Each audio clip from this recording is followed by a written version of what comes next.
और दोनों भाइयों के लगता है सितारे थोड़े गर्दिश में चल रहे हैं।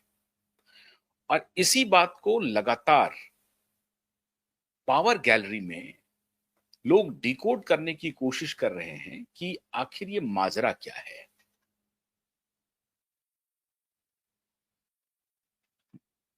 मुकेश अंबानी से क्या प्रेजेंट डिस्पेंसेशन और खासतौर से नरेंद्र मोदी क्या नाराज हो गए हैं? क्या मुकेश अंबानी अपोजिशन की तरफ टिल्ट हो रहे हैं? क्या मुकेश अंबानी को कोई अंतर्राष्ट्रीय शक्ति नियंत्रित कर रही है? क्या मुकेश अंबानी अंतर्राष्ट्रीय शक्तियों के हिदायत पे काम कर रहे हैं? ये सारी बातें पावर गैलरी में चल रही है और जिसकी जैसी भावना है उसके हिसाब से वो तर्क गढ़ रहे हैं। मामला ही कुछ ऐसा हुआ है जिसके बाद सब लोग अपना अपना तर्क दे रहे हैं कि ये भी हो सकता है, ये भी हो सकता है, ये भी हो सकता है। लेकिन एक बात तो तय है,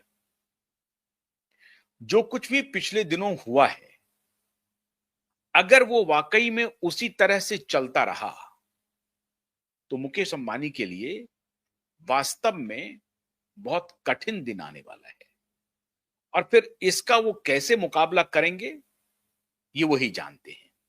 लेकिन इसमें कोई शक नहीं है, जो तथ्य है उन तथ्यों के आधार पर अगर आप सिर्फ उसको देखें तो आपको लगेगा कि ये मुकेश अंबानी के लिए निश्चित रूप से बुरी खबर है। एक दिन पहले मैंने आपको बताया था कि सुप्रीम कोर्ट ने एक कमिटी गठित की है, जो कमिटी मुकेश अंबानी के द्वारा चलाए जाने वाले जू का निरीक्षण करेगी और निरीक्षण करके 12 सितंबर तक रिपोर्ट देगी। उसके बाद 15 सितंबर तक सुनवाई होगी और पता नहीं उसके बाद होगा क्या। मामला शुरुआत में लग रहा था कि अच्छा कोई बात नहीं है, जू का मामला है, एसआईटी गठित हुई है। लेकिन एसआईटी गठित कोई सामान्य कोई ऑफिसर उसमें हो जाते तो बात समझ में आती। फॉरेस्ट डिपार्टमेंट का कोई ऑफिसर हो जाता और उनको कहता कि भाई आप एसआईटी के मेंबर है, जाइए और पता करके आइए, तो इससे बात बन जाती है। ऐसी बात नहीं है। उस एसआईटी में 2 पूर्व जज हैं और एक जज सुप्रीम कोर्ट के और दूसरे जज हाई कोर्ट के हैं, जस्टिस चलमेश्वर और जस्टिस राघवेंद्र।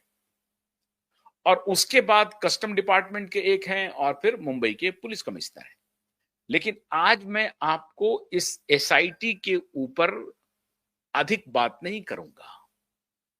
अधिक बात करूंगा कि वंतारा में असल में परेशानी क्या है और इस एसआईटी के गठित होते ही बहुत बड़े बड़े मामले प्रकाश में आ जाएंगे। और इसकी आज कही जा रही है, जो ऑब्जर्वर रिसर्च फाउंडेशन है रिलायंस ग्रुप का, वहां तक पहुंच रही है। मतलब काम शुरू होगा वंतारा से, लेकिन सवाल का जब सिलसिला शुरू होगा तो वो सिलसिला जाकर रुकेगा ऑब्जर्वर रिसर्च फाउंडेशन पर। और फिर ऑब्जर्वर रिसर्च फाउंडेशन से कौन कौन से ब्यूरोक्रेट के बच्चे जुड़े हुए हैं, कौन कौन ब्यूरोक्रेट जुड़े हुए हैं, कौन कौन नेता जुड़े हुए हैं, उनको क्या लाभ मिल रहा है, क्या वो सभी मुकेश अंबानी की लाइजनिंग का काम सरकारों में अब तक करते रहे हैं। ये सरकार भी नहीं, पिछली सरकार भी। और मैंने पिछले वीडियो में बताया था कि मुकेश अंबानी जैसे व्यवसायी, इतने बड़े बिजनेस, भारत के सबसे बड़े बिजनेसमैन, उनका किसी सरकार से न तो दुश्मनी रहती है और ना ही दोस्ती रहती है।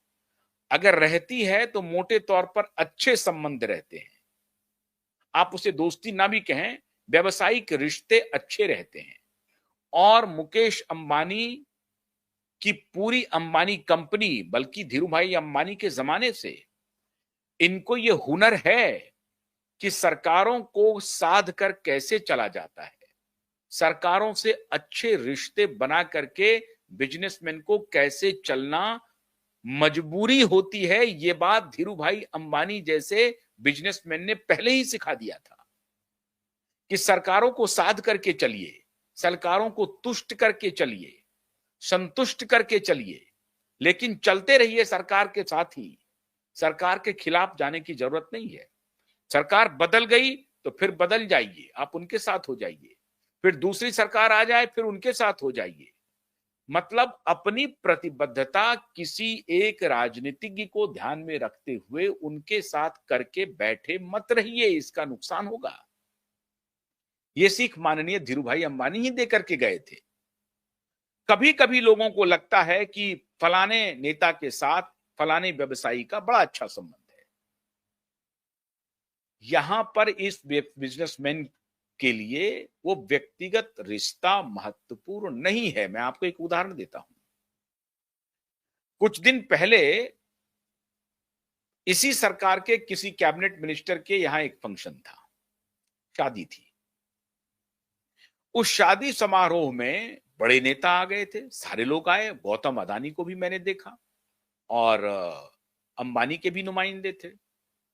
तो लगा कि भाई बड़े रसूखदार हो गए हैं साहब, अब तो इनके यहां गौतम अदानी आ रहे हैं। लेकिन अब वो आजकल सरकार में नहीं है, मतलब कैबिनेट मिनिस्टर नहीं है। अब उनका बेचारे का कोई लेना देना नहीं है गौतम अदानी से, कोई लेना देना नहीं है मुकेश अंबानी से। अब स्मृति में भी नहीं होगा वो कि वो कौन व्यक्ति हैं जिनके यहां मैं गया था, भूल गए होंगे। तो वो कुर्सी के दोस्त हैं। लोगों को कंफ्यूजन हो जाता है कि वो व्यक्ति के दोस्त बन गए हैं। कुछ लोग होते हैं जो कुर्सी पर रहते हुए बिजनेसमैन के साथ अपनी दोस्ती गांठ लेते हैं और कुर्सी का फायदा बिजनेसमैन को पहुंचाते हैं, और जब वो कुर्सी से उतरते हैं तो उसके बाद बिजनेसमैन से फायदा लेना शुरू करते हैं। इस काम में भारत की जो परमानेंट सरकार है, जिसे आप ब्यूरोक्रेसी कहते हैं, वो सबसे मजबूत है और ब्यूरोक्रेसी इस धंधे में लगी ही रहती है। तो सबसे ज्यादा मलाई नेता नहीं खा पाते हैं, खाते हैं कौन? जो स्थायी सरकार है, जो ब्यूरोक्रेसी है। जो कोई नृप हो वो हमें का हानि, कोई किसी पार्टी की सरकार हो, जब रहेगी हम उनके लॉयल रहेंगे, फिर दूसरी पार्टी क्या आएगी हम उनके लॉयल रहेंगे। उनका भी वही है। और वो कहते हैं कि नहीं, हम देश के प्रति लॉयल हैं, हम संस्थान के प्रति लॉयल हैं, हम सरकार के प्रति लॉयल हैं। सरकार में जो कोई भी आ जाएगा, मेरे लिए व्यक्ति महत्वपूर्ण नहीं है, मेरे लिए पद महत्वपूर्ण है। प्रधानमंत्री आया तो प्रधानमंत्री की कुर्सी मेरे लिए महत्वपूर्ण है, कौन उस कुर्सी पर बैठा है ये महत्वपूर्ण नहीं है। ऐसे बिड़ले होते हैं जो कौन बैठा है उनके साथ भी रिश्ता गांठ लेते हैं। और अब बिड़ले नहीं होते हैं, अब अधिकतर ब्यूरोक्रेट यही होते हैं। वो अपनी लाइक डिसलाइक के हिसाब से व्यक्ति जिस कुर्सी पर बैठा हुआ है, कुर्सी से भी रिश्ता रखते हैं और व्यक्ति से भी